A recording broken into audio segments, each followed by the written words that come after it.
In the previous video, we gave a mathematical definition of gradient descent. Let's delve deeper and in this video get better intuition about what the algorithm is doing and why the steps of the gradient descent algorithm might make sense. Here's the gradient descent algorithm that we saw last time.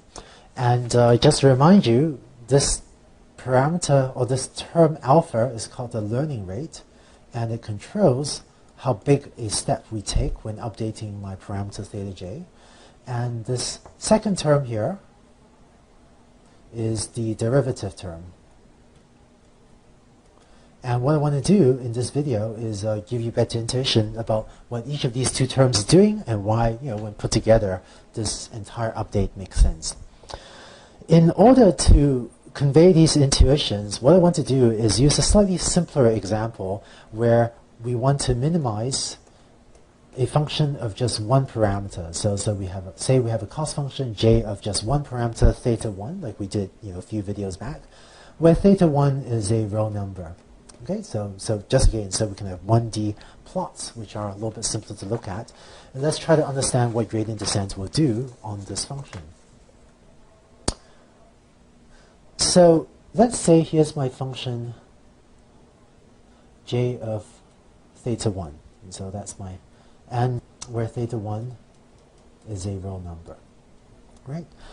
Now, let's say I've initialized gradient descent with theta 1 at this location. So imagine that we start off at that point on my function. What gradient descent will do is it will update theta 1, gets updated as theta 1 minus alpha times dd theta 1 j of theta 1, right? And as an aside, this derivative term, right? If you're wondering why I changed the notation from these partial derivative symbols, if you don't know what the difference is between these partial derivative symbols and the dd theta, don't worry about it. Technically, in mathematics, we call this a partial derivative, we call this a derivative, depending on the number of parameters in the function j. But that's a mathematical technicality. So, for the purpose of this lecture, think of these partial symbols and dd theta 1 as exactly the same thing, and don't worry about whether there are any differences. I'm going to try to use the mathematically precise notation, but for our purposes, these two notations are really the same thing. But so let's see what this equation will do. So we're going to compute this derivative. I'm not sure if you've seen derivatives in calculus before, but what the derivative at this point does is basically saying, let's take the tangent to that point, like that straight line, that red line, is just touching this function. And let's look at the slope of this red line. That's what the derivative is. It says, what's the slope of a line that is just tangent to the function?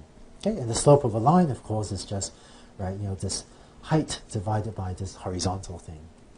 Now, this line has a positive slope, so it has a positive derivative. And so my update to theta is going to be theta 1 gets updated as theta 1 minus alpha times some positive number. Okay, in alpha, the learning rate is always a positive number. And so I'm going to take theta 1 gets updated as theta 1 minus something. So I'm going to end up moving theta 1 to the left. I'm going to decrease theta 1.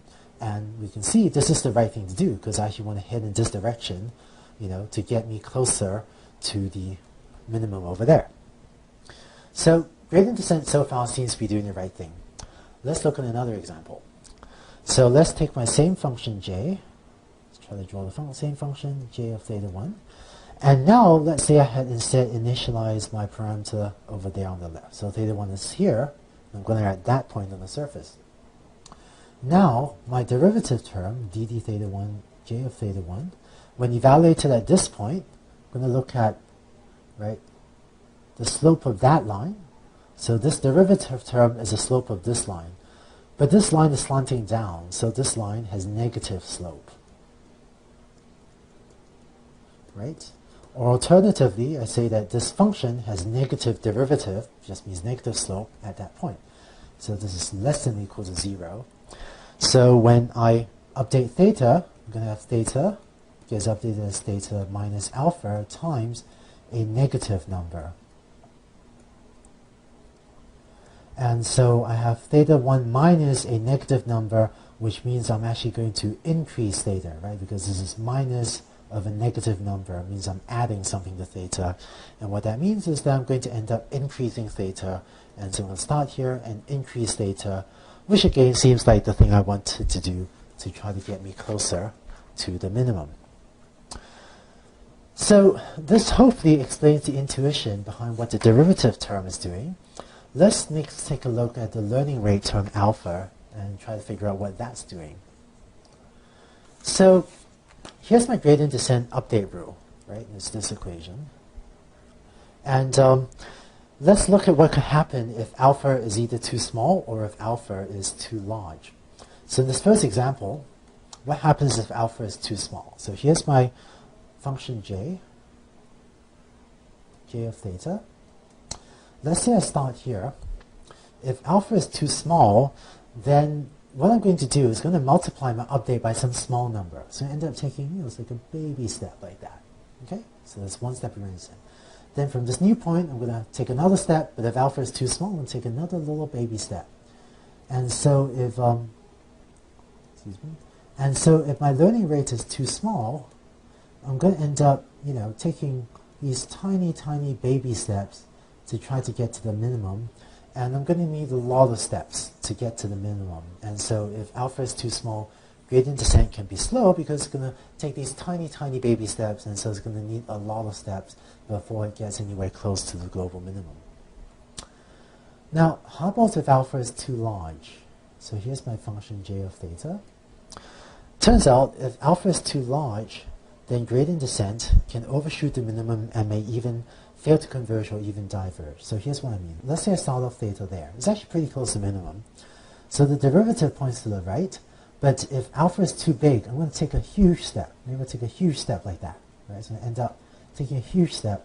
And now my cost function has actually gotten worse because I start off with this value, but now my value has actually gotten worse. Now my derivative points to the left. It says I should decrease theta.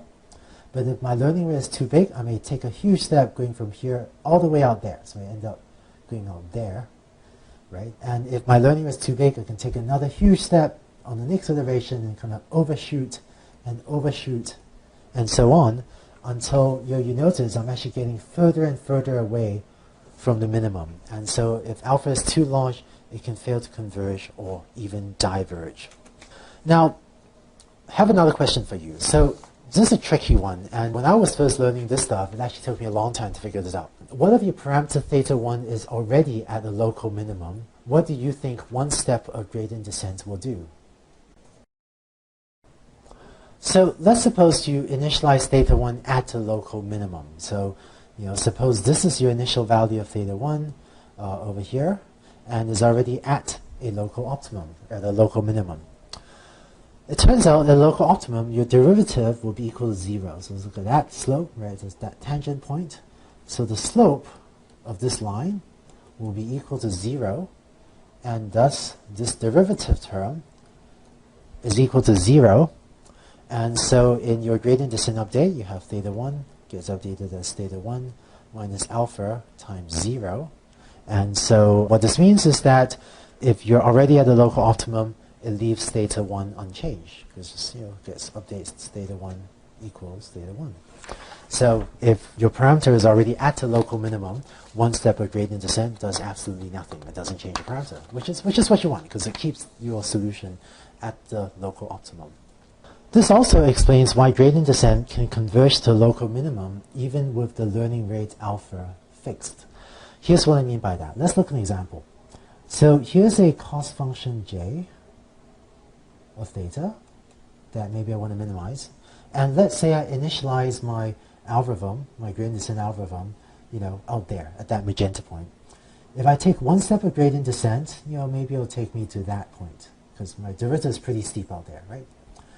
Now I'm at this green point, and if I take another step of gradient descent, you notice that my derivative, meaning the slope, is less steep at the green point than compared to at the magenta point out there, right? Because as I approach the minimum, my derivative gets closer and closer to 0 as I approach the minimum. So after one step of gradient descent, my new derivative is a little bit smaller, So when I take another step of gradient descent, I will naturally take a somewhat smaller step from this green point than I did from the magenta point. Now I'm at a new point, the red point, and then now even closer to the global minimum. So the derivative here will be even smaller than it was at the green point. So when I take another step of gradient descent, now my derivative term is even smaller, and so the magnitude of the update to theta 1 is even smaller. So take a small step like so. And as gradient descent runs, you will automatically take smaller and smaller steps until eventually you're taking very small steps, and you finally converge to the local minimum. So just to recap, in gradient descent, as we approach a local minimum, gradient descent will automatically take smaller steps. And that's because as we approach the local minimum, by definition, the local minimum is when this derivative is equal to 0. So as we approach the local minimum, this derivative term will automatically get smaller, and so gradient descent will automatically take smaller steps. So this is what gradient descent looks like, and there's so actually no need to decrease alpha over time. So that's the gradient descent algorithm, and you can use it to try to minimize any cost function j, not the cost function j that we defined for linear regression. In the next video, we're going to take the function j and set that back to be exactly linear regression's cost function, the squared cost function that we came up with earlier, and taking gradient descent and the squared cost function and putting them together, that will give us our first learning algorithm. That will give us our linear regression algorithm.